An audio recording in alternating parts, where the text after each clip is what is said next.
warahmatullahi wabarakatuh. Sehat Mas ya? Alhamdulillah Masya sehat. Allah. Yuk Mas. Yuk. Kita sapa dulu. Ini Alhamdulillah Mbak Oki. baik. Silakan Mas. Boleh. Oke, terima kasih. Nah, boleh di sini? Iya. Oke. Boleh Mas. Oke. Thanks. Masya Allah. Masya Allah. Mas Rama, apa kabar? Alhamdulillah baik, Alhamdulillah Mbak Oki. baik. Saya tadi udah ngobrol di belakang, Iya. hantu game juga sama.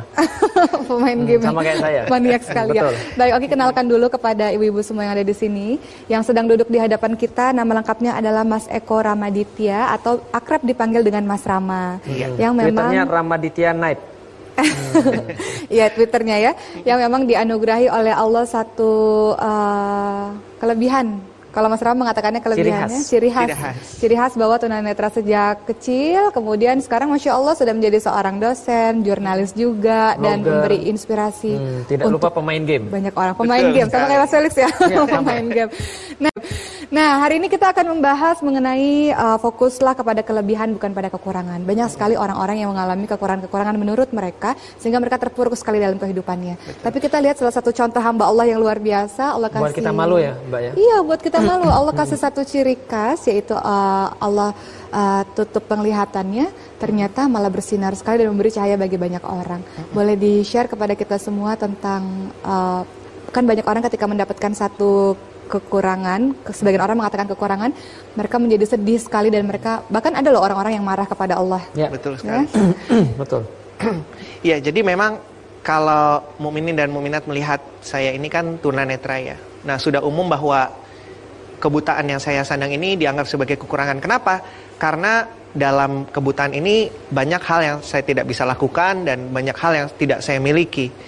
Nah, memang kalau kita fokusnya ke sana, itu akan menjadi sebuah kekurangan ya. Saya nggak bisa lihat wajah orang tua, nggak bisa tahu rupanya Mas Felix, Mbak Oki seperti apa. Ganteng ya. saya. Ganteng ya. Alhamdulillah saya tunanetra, jadi nggak percaya ya.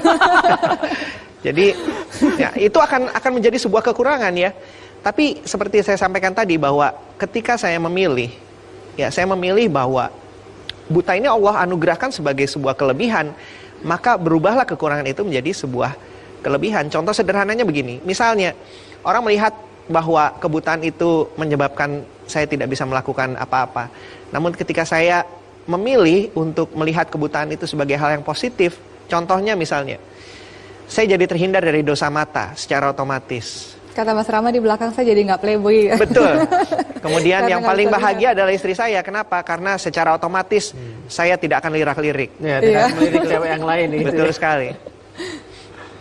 Nah, jadi memang hakikatnya adalah bahwa ketika kita mau memilih apa yang kita anggap menjadi kekurangan itu menjadi sebuah kelebihan, insya Allah bebannya akan lebih berkurang. Memang tidak hilang, tapi insya Allah lebih mudah untuk kita atasi. Lalu bisa untuk dipakai untuk berkarya. Betul sekali. Tadi di belakang sebelum kita tadi take, tadi saya sempat bareng-bareng ke masjid, kemudian kita sempat ngobrol tentang game dan sebagainya. Saya pikir Mas Rama mengalami kesulitan. Mengalami kemudian kesulitan ini semenjak kemudian mungkin SMP atau SMA. Ternyata dari kecil Mas ya. Dari kecil. Jadi Masya saya Allah. ketika lahir itu tidak menangis ya. Jadi bukan bayi super, tapi karena memang ini salah satu ciri bahwa saya tunanetra. Ketika lahir itu tidak menangis. Mas Rama, kita pengen tahu nih, banyak sekali orang-orang yang ketika diberikan kekurangan-kekurangan, menurut mereka kekurangan, ngamuk, marah sama Allah. Mereka tidak, mereka mengatakan kenapa aku harus seperti ini? Allah nggak adil. Normal. Allah tidak adil. Orang maksiat bisa ngelihat. Saya taat tapi nggak ngelihat. Nah, itu Iya. sering loh. Itu bagaimana tuh Mas Rama seperti itu? Jadi sebenarnya ini semua karena mungkin di dalam hati kita ini belum dikaruniai cinta. Jadi karena kalau orang jatuh cinta kan biar jelek, biar hitam, pendek, gemuk, tetap aja dibilang baik. Hitam lagi. Gitu kan. Sensi Nah, nih kalau dengar kata hitam nih. Itu kan cinta sama orang lain. Nah, kalau kita cinta sama diri sendiri, maka apapun kekurangan, kejelekan yang ada dalam diri kita, insya Allah kita bisa terima. Nah, mungkin ketika kita belum menerima hidayah dari Allah gitu ya, bahwa kita nih sebenarnya sudah ditakar sama Allah sempurna gitu ya, sesuai dengan jatahnya masing-masing. Nah, yang terpenting sebenarnya adalah percaya bahwa apa yang Allah berikan ini tidak melebihi kemampuan kita sebagai manusia. Demikian juga dengan saya gitu ya. Allah berikan saya kebutaan ini. Memang layak buat saya ini untuk mengeluh gitu ya, maksudnya, aduh saya nggak bisa lihat orang tua, nggak bisa nyetir motor, banyak hal saya nggak bisa lakukan. Tapi ternyata ketika saya memilih untuk menyikapi kekurangan itu dengan positif, alhamdulillah ini bisa teratasi. Jadi memang maha benar Allah bahwa ya ujian ini bisa saya lewati. Jadi saya percaya bahwa kalau mukminin dan mukminat yang mendengarkan ini mungkin merasa demikian, ya kita merasa kurang, bahkan mungkin kita marah sama Allah gitu ya.